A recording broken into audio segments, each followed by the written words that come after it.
O tema de hoje é um tema que a gente costuma, né, ouvir, né, no dia a dia as pessoas fazendo esse tipo de pergunta. Ah, mas eu preciso fazer terapia?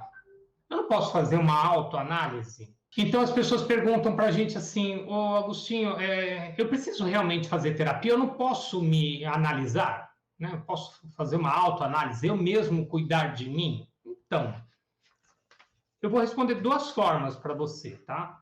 Quando eu falo para você que tecnicamente ou terapeuticamente não é autoanálise, tá? Quando a gente fala de uma questão terapêutica, não se faz autoanálise terapêutica. Mas você pode fazer uma autoanálise trabalhando a sua questão de reforma íntima, né? Fazer uma mudança na sua forma de enxergar o mundo, na sua forma de ver o mundo. Aí sim, você pode se autoanalisar.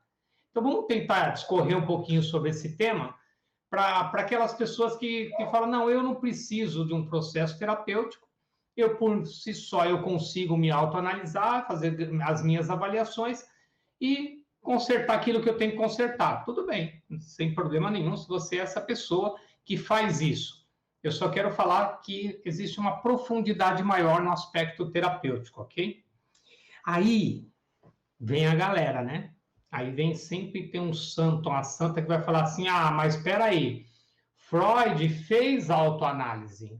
Então, mas ele que começou o negócio todo, né? Não tinha nenhum psicanalista antes de Freud. Ele foi o primeiro de todos. Então, a psicologia ainda não existia, né? O que estava limitado ali aos psiquiatras, aos médicos, aos filósofos na época. Então, não tinha ninguém para analisar ninguém. E ele foi o primeiro de todos psicanalistas. Então, ele fez a autoanálise. Tá? Então, antes que você fale que Freud fez autoanálise, é porque não havia nenhum terapeuta na época formado ou capacitado para analisar o outro. Ele foi o primeiro de todos, tá bom? Então, essa não vai servir. Ah, mas eu conheço pessoas, Agostinho, que fazem autoanálise e realmente tiveram uma mudança muito grande e tal. Então, nós vamos falar sobre isso. Isso é reforma íntima. Primeira coisa, quando a gente fala dessa autoanálise no sentido da reforma interior, é que a gente precisa, de alguma forma, fazer isso constantemente na nossa vida se a gente quiser ter qualidade de vida, quiser ter uma vida melhor. Então, a gente tem que estar o tempo todo avaliando os nossos comportamentos e alterando esses comportamentos se eles não trazem bons resultados. Tudo bem? Então, é muito fácil de você definir se você precisa de ajuda ou não e se você precisa se ajudar ou não. É só olhar para o teu resultado na sua vida. Como está o teu resultado? Você está bem? Está feliz? Está construindo um caminho de crescimento? Está melhorando, né, diminuindo suas dívidas? Conseguindo talvez guardar um pouco de dinheiro? Sua saúde física já está mais equilibrada? Seu relacionamento? Sua saúde profissional? Como é que está isso? Se as coisas estão indo bem, você não precisa ficar parando para fazer autoanálise, né? Se analisar e ver o que precisa consertar. Mas o processo terapêutico ele funciona, ele auxilia a gente para poder olhar com profundidade esses comportamentos. Então, uma coisa é eu dizer, cara, eu não sei lidar bem com dinheiro, eu preciso mudar isso. Então, você fez uma autoanálise, você olhou que os seus resultados não são bons e que você precisa mudar esses resultados. Só que, quando que cai no processo terapêutico? Quando a pessoa fala, por mais que eu tente fazer isso, eu não consigo fazer mudança. A pessoa fala, eu não estou conseguindo fazer essas mudanças. Você não consegue fazer essas mudanças porque a autoanálise que você fez, ela foi superficial. E a gente está falando aqui, quando a gente fala terapeuticamente da análise, nós falamos de uma coisa mais profunda. E aí, quando a gente está nesse processo, né, de você que é terapeuta, você precisa, né, estar orientando as pessoas que te procuram que, numa análise, a gente vai buscar as causas desses comportamentos que não trazem resultado, ok? E numa autoanálise, a visão ela é muito mais superficial. Uma autoanálise você não consegue entrar numa profundidade muito grande. Sabe por quê? Porque você não tem os conceitos, tá? A autoanálise ela se torna superficial e uma análise, ela se torna, uma terapia, ela se torna profunda. Então, você que é terapeuta, você precisa ser mais profundo do que simplesmente analisar o cliente de uma forma superficial. E como é ser profundo numa análise? É você realmente entender as razões que geraram esse tipo de comportamento no cliente. Então, eu estava falando, poxa, eu não consigo guardar dinheiro, tá? Eu tenho essa dificuldade. Por mais que eu tente, eu não consigo. Esse não consigo mostra que você tem que ser profundo nessa análise. A pessoa que fala, não, mas eu vou mudar, beleza, ela muda por um tempo e daqui a pouco volta de novo a ser como era. Então, não foi profundo, ela fez uma análise superficial. Isso é reforma interior, é só uma mudança de comportamento.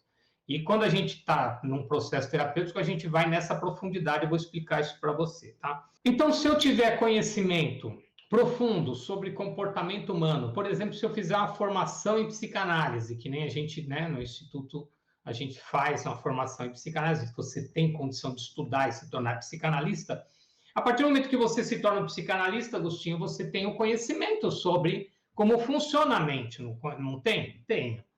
Então, não dá para você se autoanalisar? Sim. Melhor do que alguém que não tem esse conhecimento. Eu consigo ser um pouco mais profundo, né, ou mais abrangente, do que alguém que não tem o conhecimento terapêutico como funciona a mente humana.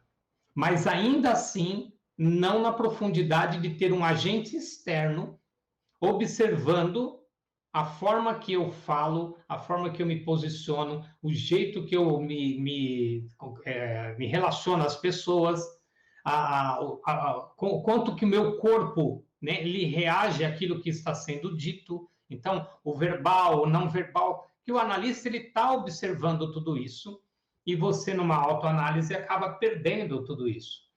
É comum, quando alguém começa a fazer essa tal da autoanálise, que a gente comece a tentar localizar os grandes culpados, tá? Ao invés de tentar resolver isso.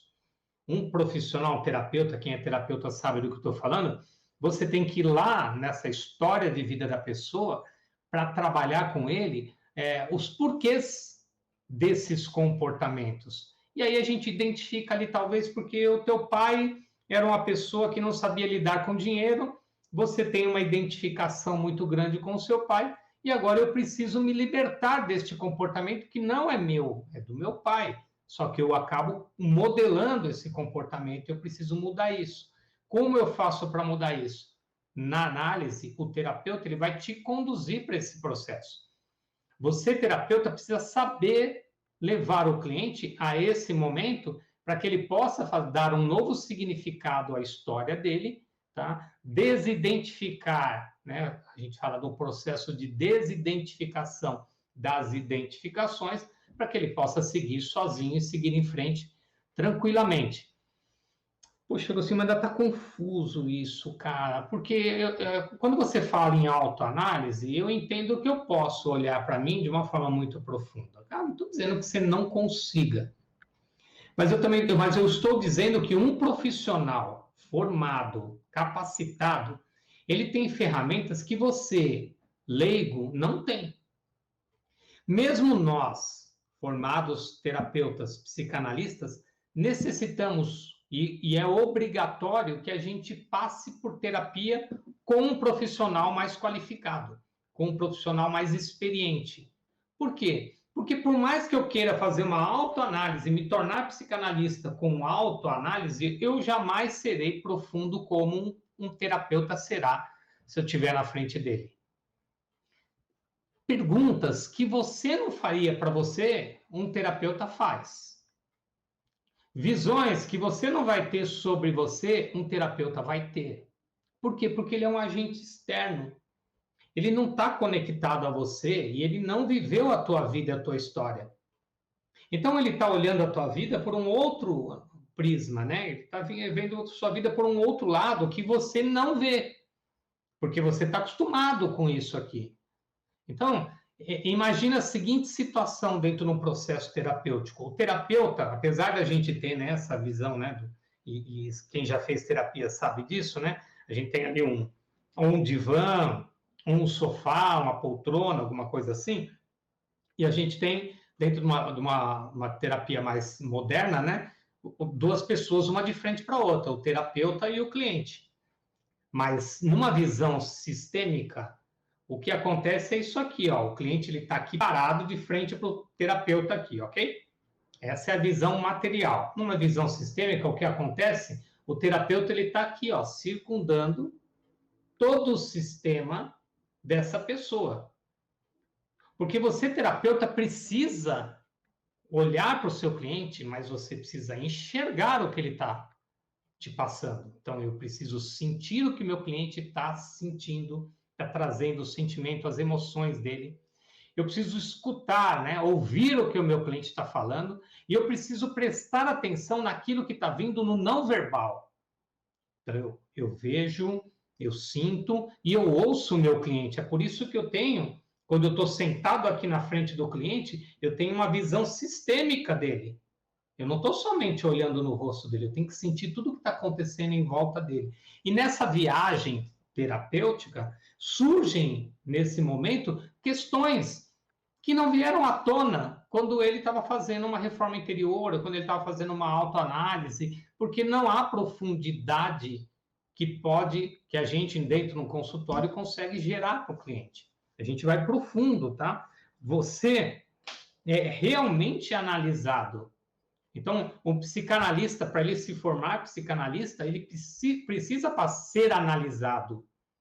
Para eu me tornar um analisando, eu tenho que ter sido analisado. E aí vai nessa profundidade que a gente está falando, tá bom? Freud, ele já estava estudando a psicanálise, já estava trabalhando com a psicanálise, e em 1897 ele perde o pai. Então, morre o pai dele, e nesse período em que morre o pai dele, ele passa 3 anos da vida dele, chega a ser 3 anos, mas ele passa boa parte daqueles 3 anos até 1900, ele para 1 hora por dia para se autoanalisar.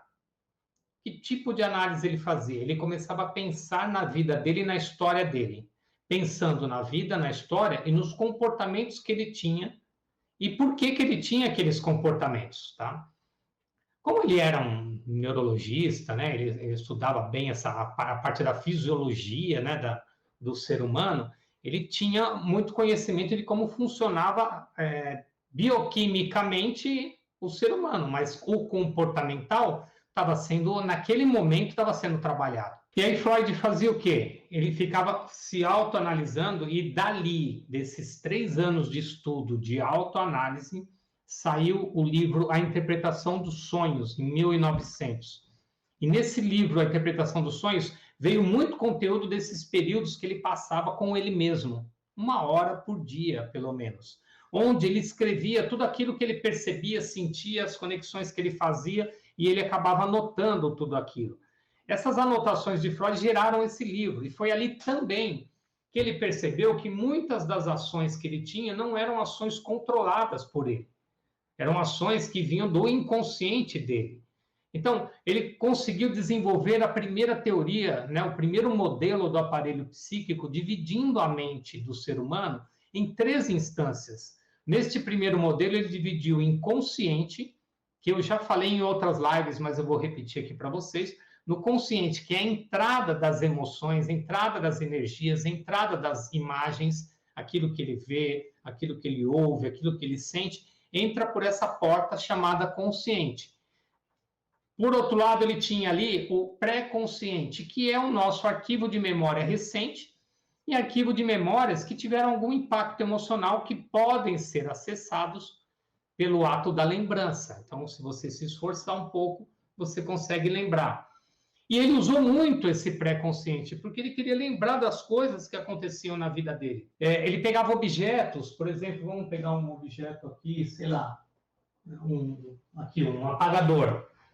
Ele pegava um objeto e ele ficava por um bom tempo olhando para aquele objeto, que ele talvez teve contato na infância dele, para ele tentar lembrar alguma coisa relacionada àquele objeto, só de tocar, da energia daquele objeto. Então ele pegava a pulseira da mãe, ele pegava objetos, brinquedos antigos que tinham, né, que era tudo artesanal na época, que faziam ele lembrar, ele tentar trazer à tona a memória afetiva daqueles objetos e tentar trazer alguma lembrança.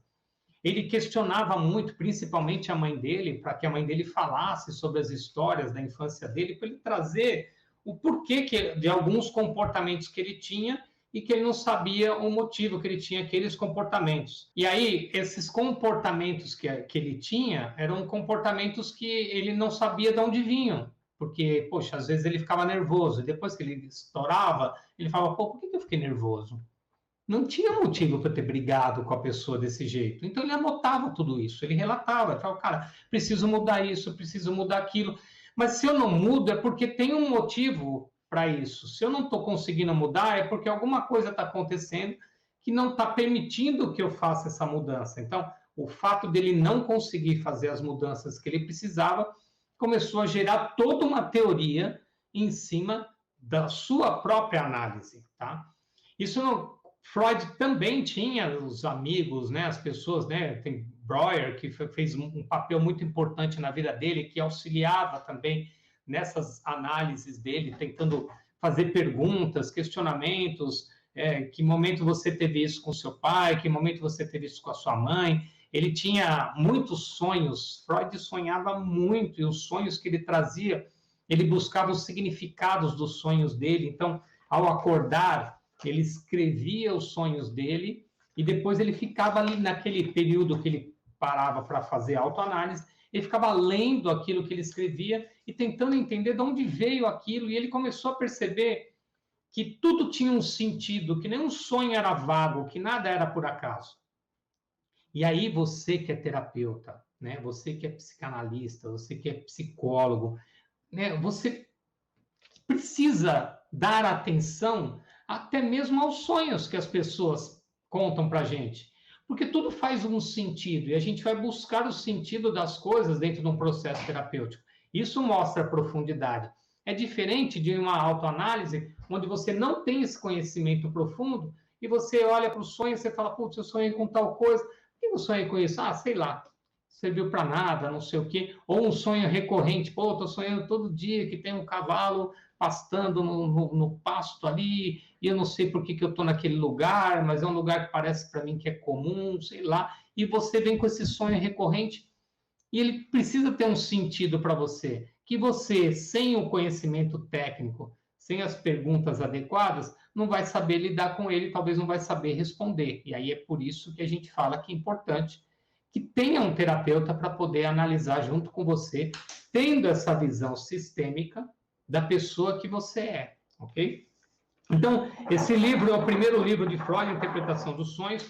Com o passar do tempo, lá em 1920, ele já escreve o segundo modelo do aparelho psíquico, onde ele subdivide em id, ego, superego, vem outras transformações diante de tudo que ele estava vivendo, da experiência dele em consultório, da quantidade de clientes que ele analisou e que ele conseguiu reverter, né, alguns processos de histeria, trazendo à tona as suas dores, seus conflitos e assim por diante.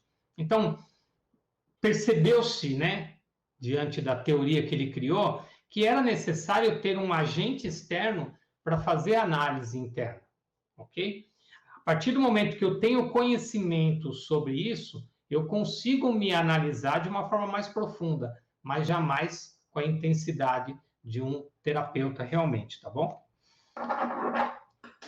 Agostinho, eu não consigo pagar uma terapia. É caro, o plano de saúde não cobre, e eu acho que na minha igreja, na minha religião, na minha fé, a gente trabalha muito com a reforma interior, e isso pode ser favorável. Você acha que é favorável? Eu posso seguir por aí? Claro, gente. Cara, você não consegue fazer um processo por tempo, por dinheiro, por sei lá, qualquer coisa. A reforma íntima ela é fundamental e necessária. E fazer reforma íntima é você olhar para você de uma forma profunda e analisar se os seus comportamentos são os mais adequados. Quando a gente fala em reforma íntima, a gente linka um pouco com o sentido religioso. E no sentido religioso, aqui na nossa cultura brasileira, a gente tem um mestre, que é o mestre Jesus, ok? Tá, e aí? E daí que se você tem esse mestre como parâmetro, a gente tem ele como modelo também. E ele tendo ele como modelo, talvez seja algo que eu tenha que seguir. O melhor modelo que a gente pode ter é você, na sua melhor versão, tentando se aproximar ao máximo dos melhores modelos que já passaram por esse mundo. A gente, quando está num processo terapêutico, a gente está ali ensinando o aluno a trabalhar dentro do consultório, né? A gente passa uma técnica que é você ensinar o seu cliente a ser a sua melhor versão em cada um dos papéis que ele exerce.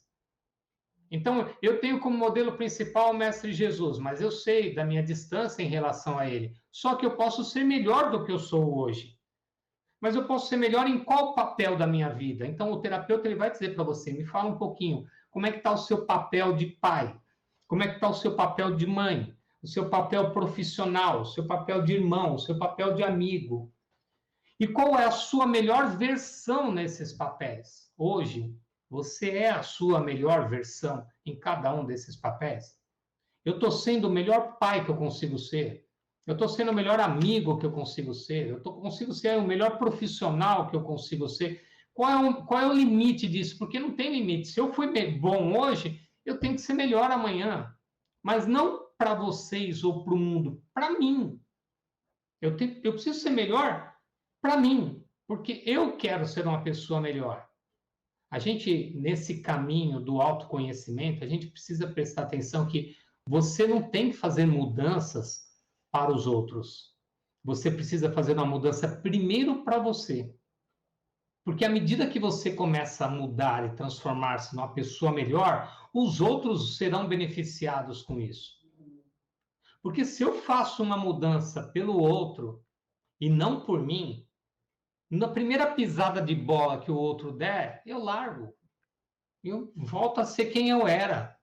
Por quê? Porque eu mudei por ele, eu mudei por ela. Eu mudei porque a minha namorada quer que eu seja diferente. Eu mudei porque o meu marido pede que eu seja diferente. Cara, você não mudou por você. Então, a tendência de você recair é muito grande. Então, quando a gente fala de uma reforma interior, ela pode acontecer, mas ela pode ser superficial nessa hora.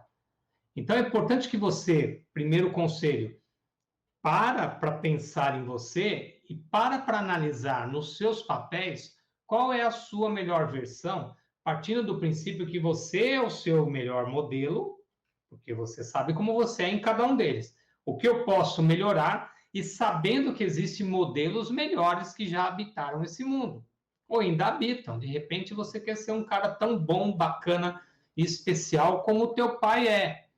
E você ainda não se sente bacana e especial como ele. Cara, ele é um grande modelo para você. Mas antes de querer ser igual ao teu pai, né, ou ter uma característica de um comportamento ímpar como o dele, você precisa ser o melhor em cada uma dos seus papéis. Em cada uma das suas... a sua melhor versão em cada um desses papéis. E aí a gente vai, né, aprendendo a lidar com isso, entendendo como você funciona. É por isso que o terapeuta é muito mais funcional. Porque o terapeuta ele vai te mostrar isso. Né? Eu tenho aqui profissionais que se formaram comigo que sabem disso. Você vai mostrar para ele, olha, você acha que a forma que você fez foi a melhor forma? Ah, eu sei, eu acho que não. Tá, então, como seria a melhor forma? Ah, eu devia ter sentado e conversado com ela. Tá, e o que te impediu de sentar e conversar com ela? Ah, que eu fiquei com raiva. Essa raiva vem da onde? Ah, eu sempre fui assim. Tá, quem mais na sua vida era assim? Porque nós vamos nessa profundidade para saber de onde vêm esses comportamentos indesejados. Então, dá para se fazer reforma íntima. Mas chega uma hora que às vezes trava. Então, o melhor conselho que eu dou é: começa a fazer por você essa mudança. E aí talvez você não precisa mexer tão profundamente, já que você não pode pagar uma terapia, já que você não tem tempo para fazer um processo terapêutico, tá? Seja o protagonista da sua vida. Eu já falei isso em alguma live, eu não lembro qual foi. Mas você precisa ser o protagonista da sua vida. Está na hora de você ser o principal nessa novela, né? O ator principal dessa novela. Imaginando a tua vida como uma novela e tem um elenco tão grande ou tão reduzido, porque você tem um grupo de pessoas pequenas com qual você se relaciona, não importa, você tem que ser o protagonista da sua história. E você tem que ser o protagonista em todos os seus papéis. Eu não posso ser um meia boca no meu papel de pai, eu tenho que ser o protagonista, eu tenho que ser o pai naquele papel. Eu tenho que ser o marido naquele papel, eu tenho que ser a esposa naquele papel. Então, você tem que assumir os seus papéis e ser o protagonista neles. Não deixar que os coadjuvantes, os figurantes ou os próprios atores do elenco tenham um protagonismo maior do que o seu, porque é a tua vida. Então, quer fazer uma mudança, quer fazer uma transformação, quer se autoanalisar, você tem que entrar nessa profundidade. Tá? Mas o que eu estou dizendo é que até mesmo a gente que é formado precisa passar por análise. Como é que uma pessoa leiga acha que sozinha vai resolver? Então, cuidado com esse ego que está dizendo que você pode tudo, tomara que você consiga, mas é muito mais difícil do que com um profissional na sua frente, tá bom? Eu quero agradecer, é um tema pequeno hoje, era só para você olhar com carinho para você. Deixa eu cumprimentar quem entrou depois aqui, a Jo Rodrigues, o Tomazinho, sempre presente aí também. Agradeço de coração a presença de vocês. Segunda-feira estaremos juntos novamente, às 14 horas. Eu passo o tema para vocês até domingo, tá ok? Gente, ainda está aberto as inscrições para o curso de formação em psicanálise. Se você ainda não perguntou, não questionou, não sabe como é, nem como funciona, fala com a gente, manda uma mensagem aqui para a gente e a gente vai entrar em contato com você, tá bom? E se inscreve no canal também, não esquece não. Valeu, até mais.